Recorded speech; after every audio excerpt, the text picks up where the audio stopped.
Netflix presenting महानता का मार्गदर्शन, written by Robin Sharma. Chapter 26। किस तरह के सुसमाचार का प्रसार कर रहे हो। सुसमाचार का प्रचार करने वाले एक इवेंजलिस्ट को इस दुनिया में नकारात्मक नज़र से देखा जाता है, लेकिन एक इवेंजलिस्ट की परिभाषा के मुताबिक एक ऐसा साधारण इंसान जो अच्छी खबरें फैलाता है। यह ऐसा इंसान होता है जो किसी अच्छे और महान विचार या आवेशपूर्ण कारणों की वजह से अटक जाता है, लेकिन जब वह इस बात से बाहर निकलता है तो अपने विचार को एक कीटाणु की तरह लोगों में फैलाता है। यह ऐसा इंसान होता है जो महत्वपूर्ण काम करने में व्यस्त होता है, उसके बारे में ही सोचता है, उसका ही सपना देखता है और उसके बारे में ही सोचता है और उसके बारे में ही बातें करता है। यह एक ऐसा इंसान है जो एक स्तर पर doctor Martin Luther king junior ने जो कहा उसका मतलब अच्छी तरह समझ में आता है। मार्टिन लूथर किंग ने कहा था, अगर आप किसी अच्छी खोज के लिए मर मिटने के लिए तैयार नहीं तो आप जीने के लायक नहीं हैं। परेशान और अनिश्चित दुनिया में इवेंजलिस्ट की बेहद ज़रूरत है। इंसान बहुत महान काम कर रहा है, उनके कार्य में उन्हें आशीर्वाद मिलता है और वह परिवर्तन लाते हैं। ज़्यादातर लोगों का महान बनने के प्रतीक का जुनून कहा जाता है। बचपन में ही हम में से प्रत्येक में यह होता है। हम चाहते हैं कि हम सुपर हीरो बने, अंतरिक्ष की खोज करने वाले बने, कवि बने, पेंटर बने। हम दुनिया बदल देना चाहते हैं, पहाड़ी की चोटी पर खड़े होकर ढेर सारा आइसक्रीम खाना चाहते हैं। उसके बाद जब हम बड़े होने लगते हैं, जीवन हम पर काम करना शुरू कर देते हैं। भयभीत लोग धीरे धीरे अपने सपने को छोड़ देते हैं। यहीं से निराशा दिखनी शुरू हो जाती है। जीवन हमें चोट लगाना शुरू कर देता है और हम प्रचार करते हैं कि हमें बहुत बड़ा नहीं सोचना चाहिए, ना ही ऊंची पहुंच चाहिए और ना ही ढेर सारा प्यार। यह सोचते ही मेरे दिल को ठेस लगती है, लेकिन बिल्कुल यही होता है। मुझे पूरा विश्वास है कि सितारे की तरह चमकने के लिए ही आपने जन्म लिया है। आप यहाँ उन कारणों का पता लगाने आए हैं जो आपका मकसद है, जो आपकी अत्यावश्यक नियति है, जो आपको गहराई के स्तर तक ले जाकर आगे बढ़ने के लिए प्रेरित करती है और जो आपको सुबह की पहली किरण के साथ पेट में आग लेकर जगाती है। आप यहाँ जीवन के उस स्थान को पाने के लिए आए हैं जहाँ आप पहुँचना चाहते हो और जिसका उपभोग लेना चाहते हो। कुछ ऐसा खूबसूरत और सार्थक जिसके लिए आप कुछ भी करने के लिए तैयार रहते हैं। इसका मतलब लोगों का काम के प्रति विकास करते हुए उनके अंदर की प्रतिभा को जागृत करना। इसका मतलब यह भी कि एक प्रवर्तक के नाते अपने ग्राहकों को सफल उत्पाद बाजार में लाने के लिए महत्वपूर्ण योगदान प्रदान करना।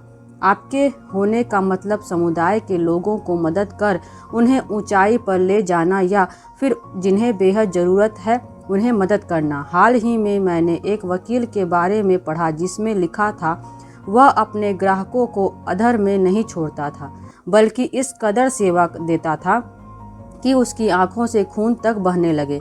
अति लगता है, हो सकता है एक इवेंजलिस्ट। निश्चित रूप से मैं एक इवेंजलिस्ट हूँ। आप जब उनसे बात करेंगे जो मुझे जानते हैं, वह मेरे बारे में बताएंगे कि मेरा प्राण वायु लोगों की मदद कर उन्हें चोटी पर पहुंचाना और उन संगठनों को विश्व स्तरीय बनाना ही है। लोगों को पता नहीं है कि मैंने भी जीवन में उतार चढ़ाव देखे हैं, लेकिन ज़्यादातर आप मुझे उत्साह से भरकर उच्च ऊर्जा और खुशी से संदेश फैलाते हुए देख पाएंगे। क्या मैं आपसे अलग और ख़ास हूँ? बिल्कुल नहीं। मुझे तो सिर्फ जीवन जीने की वजह मिल गई है। मुझे पता नहीं कि आपके जीवन में आपके लिए सबसे ज़्यादा महत्वपूर्ण क्या है। वह आपको ढूंढना है। कुछ गहरे प्रतिबिंब, आत्मनिरीक्षण और आत्मा के माध्यम से आप इसे खोज सकते हैं, जो एक बहुत ही बुद्धिमान विचार है। लेकिन मैं जानता हूँ, जब आप अपने जीवन का लक्ष्य पाते हैं तो उसे पूरा करने के लिए आप जीवन तक समर्पित कर देते हैं। आप हर दिन उस आग को पेट में लिए ही जागते हैं जो मैंने बताई है। आप सोना नहीं चाहते, आप उसे पूरा करने के लिए कड़ी मेहनत करना चाहते हैं। आप जीवन से खो चुकी आंतरिक पूर्ति को ढूंढ निकालते हैं और उस संदेश को उन सभी तक पहुंचाते हैं जो यह सुनना चाहते हैं। आप भी एक इवेंजलिस्ट बन जाते हैं। चैप्टर 27 किमोनो के तहत मेरा उत्तम आचरण। मैं आपको सिर्फ चमकने में मदद करना चाहता हूँ। मैं बहुत ध्यान से आपको श्रेष्ठतम बनाने के लिए अपना काम कर रहा हूँ। आपको आपके काम में सर्वश्रेष्ठ बनाने में मदद कर रहा हूँ। आपके घर में खुशियाँ लाने के लिए मदद कर रहा हूँ। आप अपना एक स्थान बनाएं, इसलिए भी मैं आपकी मदद कर रहा हूँ। इसमें मुझे क्या मिल रहा है? खैर, जब मैं आपको बेहतरीन ज़िंदगी जीने के लिए मदद करता हूँ, मुझे उसमें जीवन की सार्थकता नज़र आती है। मुझे ऐसा महसूस होता है कि मैं दुनिया में कुछ अच्छा कर रहा हूँ। यह मेरे लिए महत्व का है कि मैं धरती पर बेकार नहीं हूँ, और यही मुझे सबसे ज़्यादा खुशी दे रहा है, सच में। इसलिए आज सुबह जब मैं नहा रहा था, मैं सोच रहा था कि क्या मेरा आचरण उत्तम है। दूसरे शब्दों में कहा जाए तो क्या मैंने कोई ऐसा अच्छा काम किया है जो कहा जाए कि मेरा सबसे बेहतरीन काम है जीवन के खेल में और मेरी क्षमता का। यहाँ मैं इस नतीजे पर पहुँचा। सप्ताह में 5 दिन मैं नींद में से तड़के 5 बजे उठता हूँ और सप्ताहांत में दोपहर को थोड़ी देर सोता हूँ। उठने के बाद मैं खुद के विकास और व्यक्तिगत प्रतिबिंब के लिए 1 घंटा प्रार्थना करता हूँ। सप्ताह में 5 दिन काफ़ी देर वर्जिश करता हूँ। हर 7 दिन के बाद 10 मिनट तक मालिश करवाता हूँ। विश्व स्तरीय आहार, लेकिन हर हफ्ते में 1 या 2 मीठी चीज़ें खाता था। जीवन में इतना भी कड़ा नहीं रहना चाहिए। जब मैं मेन्यू कार्ड में फ्लोरलेस चॉकलेट केक देखता था, मैं ऑर्डर कर देता था। दिन भर मैं कुछ न कुछ लिखता रहता था। लिखने से जागरूकता आ जाती है। डायरी में मैं दिन के लक्ष्य, योजना और जिसके प्रति मैं आभारी हूँ, नई योजनाओं को सोचकर उस पर विचार के साथ ही जो सीख मैंने पाई उसे भी लिख कर रखता था। प्रतिदिन मैं पढ़ता था, जिसमें हार्वर्ड बिजनेस रिव्यू से लेकर फुर्सत के पल और यात्रा से लेकर निवास तक और अच्छी किताबें शामिल हैं।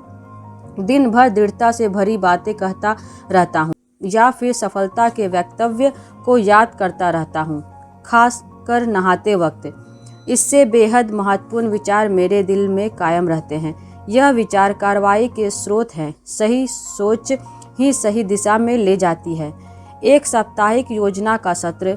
मैं यहाँ अपने लक्ष्यों की समीक्षा करता हूँ। ज़्यादातर रविवार की सुबह मैं यह काम करता हूँ। मेरा जुनून ऊंचा रखने और मेरे इर्द गिर्द बड़े विचार मंडराते रहे, इसलिए सप्ताह में कम से कम एक तो ऐसे दिलचस्प व्यक्ति से मैं संवाद करता हूँ। एक एप्पल वार्तालाप आपका जीवन बदल सकता है। बिजनेस 2.0 के एक अंक में प्रबंधन सलाहकार जिम कॉलिंस ने एक बड़ी योजना को व्यक्त किया है।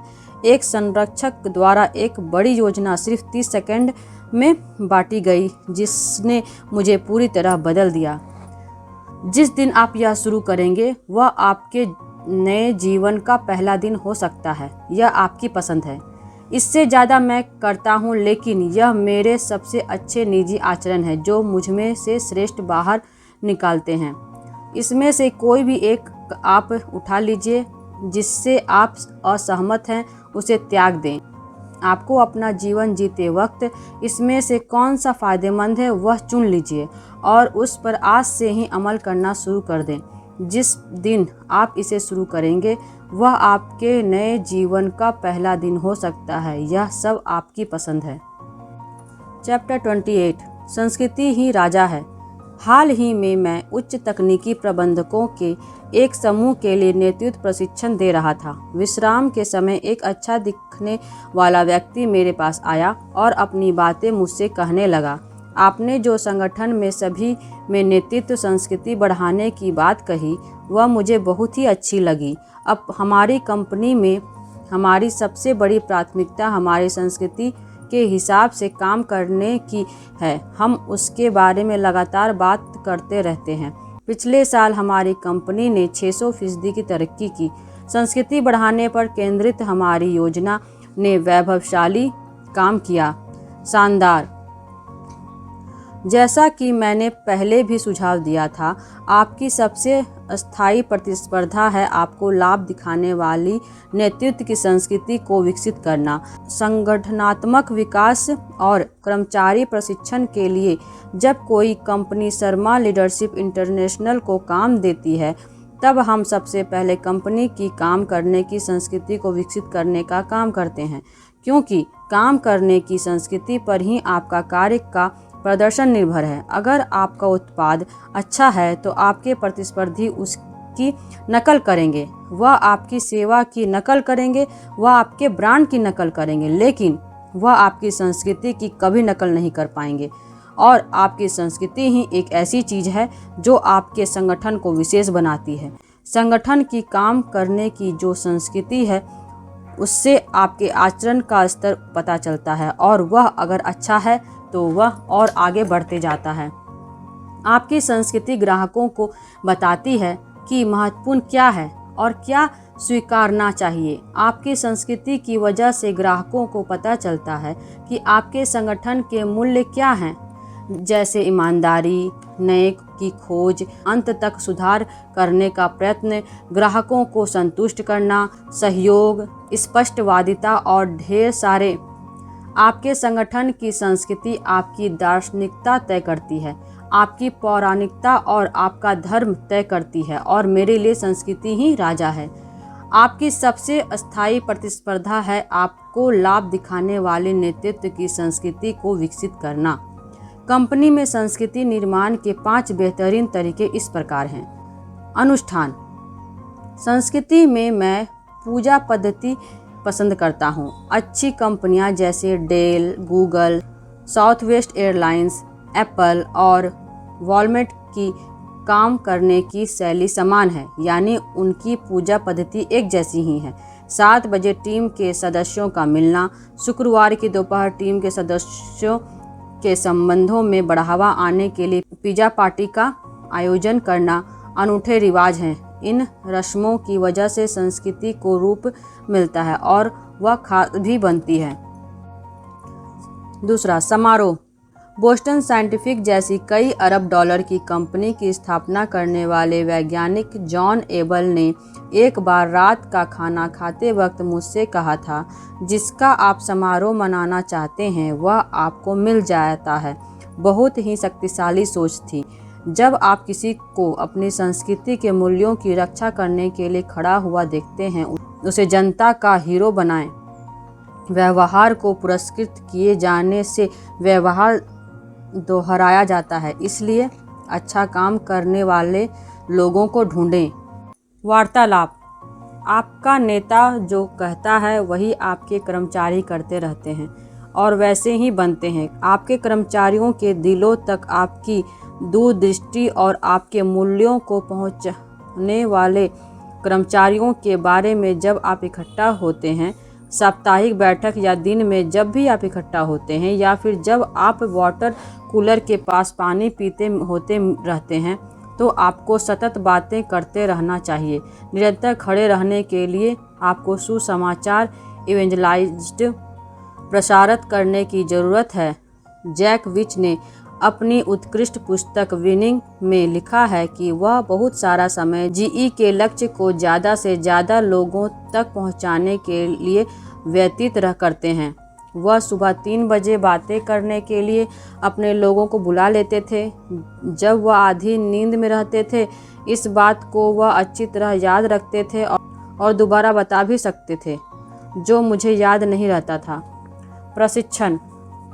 कर्मचारी के विकास पर ध्यान देने की संस्कृति को बढ़ावा देना ही एक महत्वपूर्ण लक्ष्य है। अगर आप इस बात से सहमत हैं कि आपकी कंपनी की सबसे बड़ी पूंजी आपके कर्मचारी हैं, तो ही उनके विकास की कोशिश करने में समझदारी है। नेतृत्व की संस्कृति का निर्माण कर्मचारियों के दिल और दिमाग में अच्छी तरह पोषित करने के लिए परिसंवाद और नेतृत्व कार्यशाला का आयोजन करें।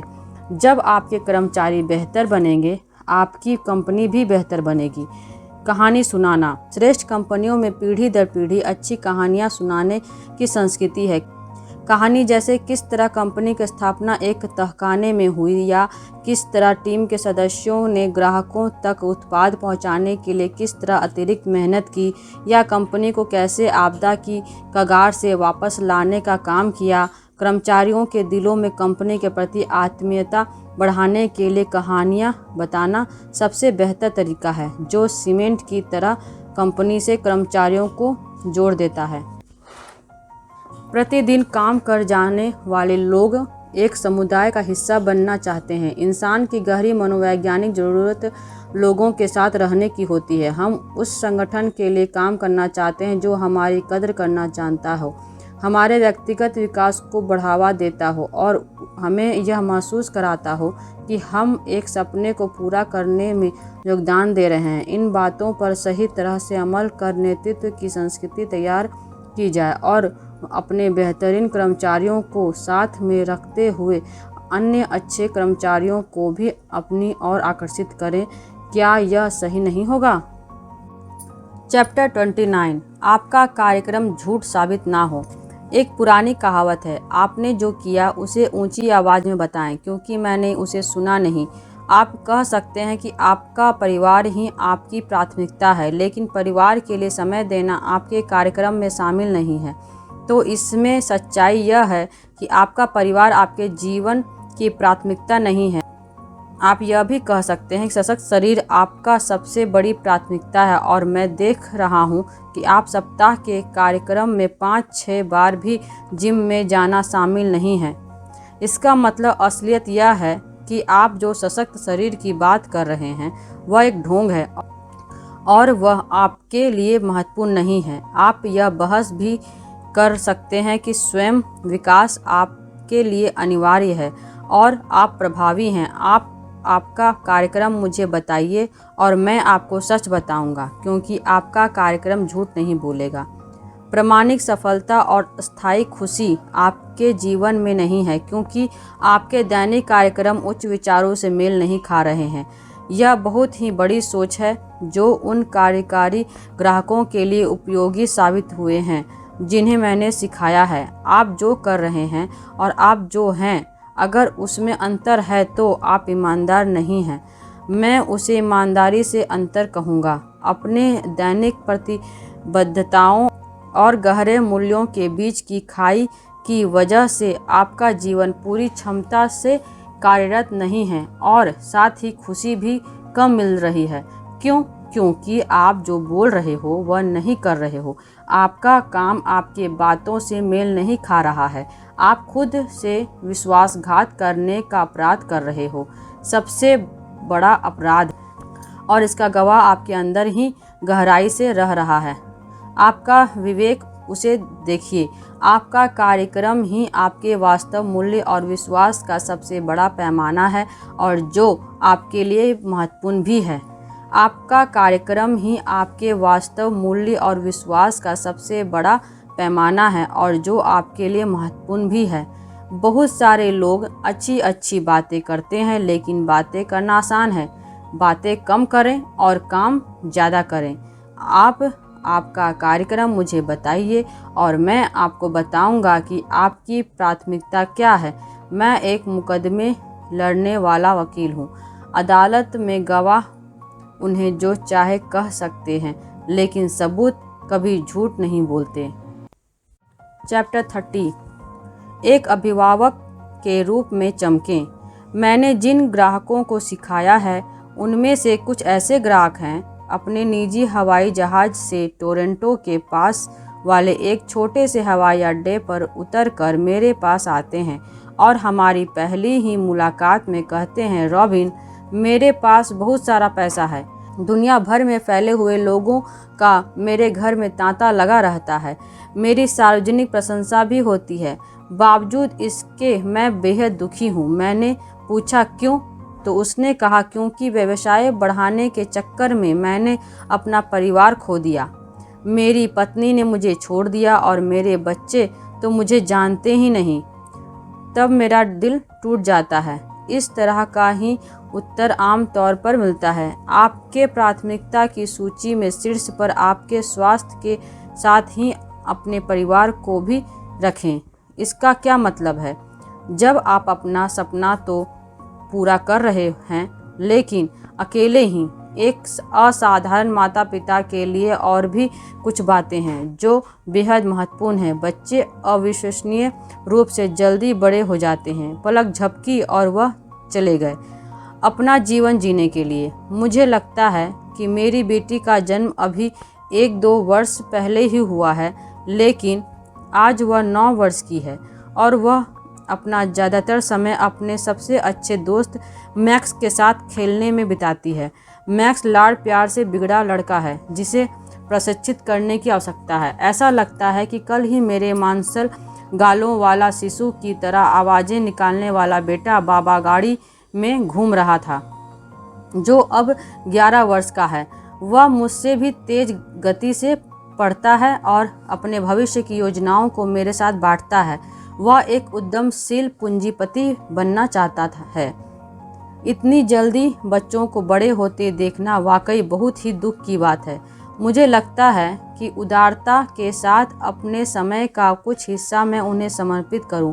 मेरे बच्चे मेरे लिए हमेशा मेरी पहली प्राथमिकता रहे हैं। एक अभिभावक के रूप में चमकते रहने के लिए मैं कुछ विचार आपको दे रहा हूं। अपने डर से बच्चों को दूर रखें। उन्हें यह सिखाएं कि क्या संभव है। उदाहरण से अगुवाई करें। अपने बच्चों को प्रभावित करने का सबसे अच्छा तरीका है उनके साथ बातचीत जारी रखें। बच्चों से जो व्यवहार देखना चाहते हो उसे एक नमूने के रूप में पेश करें। बच्चों को किताबों की महत्ता समझाकर अपने कमरे में जाकर 3 घंटे तक MTV देखते ना रहें। वह 2 नन्ही आँखें आप जो कर रहे हैं वह सब कुछ देखती है। यह बात मैंने the monk view sold his Ferrari के एक प्रकरण पारिवारिक विवेक में लिखी हुई है। यह एक ऐसी किताब है जो आपको आपके घर में युवा नेतृत्व का विकास करने में उपयोगी साबित होगी। अपने बच्चों को विकसित करना। खुद को अपने बच्चों के माता पिता की तरह नहीं बल्कि उनका विकास करने वाले के रूप में देखें। यह बहुत ही जरूरी है कि उनके दिमाग, दिल और आत्मा का विकास हो। यह आपका काम है। उन्हें महान कलाओं से उजागर करें। उन्हें अच्छे दिलचस्प रेस्तरां में ले जाएं। उन्हें अद्वितीय विचारों वाले लोगों से मिलवाएं। जॉन कैनेडी JFK के पिता हमेशा घर में खाने पर अद्वितीय विचारों वाले लोगों को आमंत्रित करते थे। खाना खाते समय बच्चे मेहमानों से सीखते थे और मेहमानों से सवाल भी करते थे ताकि वह और सीख सकें। बहुत ही अच्छी प्रथा है यह। बच्चों को प्रेरित करें। बड़े विचार माता पिता अपने बच्चों को सिखाएं कि किस तरह दुनिया को देखें। माता पिता बच्चों को दिखाएं कि किस तरह दुनिया काम करती है। और अगर आप दुनिया में सीमा रेखा देखते हैं तो बढ़ने वाले बच्चे भी वही देखते हैं। अपने डर से बच्चों को दूर रखें। उन्हें सिखाएं कि क्या संभव है। उन्हें अपने ही रास्ते पर चलते हुए दुनिया की तरक्की करने वाले महान इंसान बनने के लिए प्रेरित करें। उन्हें समर्थन करें। यह ऐसा हथियार है जो सीधे मेरे घर से आया है।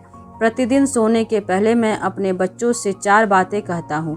बड़े होने पर आपको जो करना है वह आप करें। कभी भी हार ना मानें। जो भी करना चाहें वह अच्छी तरह करें और याद रखें कि आपके पिता आपसे कितना प्यार करते हैं। लगातार 4 वर्ष तक प्रतिदिन मैं यह कहता आ रहा था। वे अक्सर कहते थे, पिताजी हम यह सब बातें जानते हैं कि कभी भी हार ना माने और आप हमसे बेहद प्यार करते हैं। यह उबाऊ हो रहा है, लेकिन मुझे पता है कि एक दिन शायद जब मैं बेहद बूढ़ा हो जाऊं, मेरे चेहरे पर झुर्रियाँ आईं तो विश्व में मेरे सबसे पसंदीदा 2 लोगों बियांका और कोल्बी की ओर से एक पत्र आएगा। कागज़ के इस साधारण टुकड़े पर लिखा होगा, पिताजी मैं बहुत बढ़िया ज़िंदगी जी रहा हूँ।